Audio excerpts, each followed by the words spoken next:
Hello friends, வணக்கம். பார்க்கவே ரொம்ப நல்லா இருக்குல்லங்க. இதை வச்சு சூப்பரான ஒரு கறி தான் இன்றைக்கி பண்ணேன்.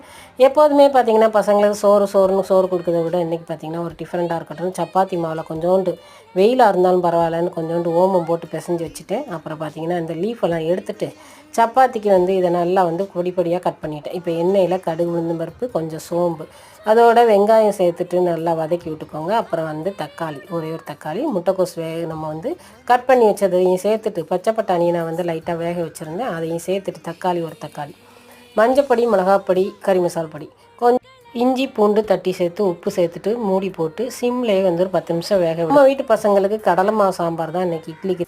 6 டம்ளர் இட்லி அரிசி, 4 டம்ளர் ரேஷன் அரிசி, 2.25 பங்கு உளுந்து. மாவு நல்லா ஆட்டினா புசு புசுன்னு சூப்பராக வருது. சப்பாத்தியோட இந்த கறியை நல்லா ரோல் பண்ணி டிஃபன் பாக்ஸில் போட்டு கொடுத்து விடுங்க. திரும்பி வரும்போது உங்கள் பசங்க ஐ லவ் யூ மம்மின்னு சொல்லுவாங்க.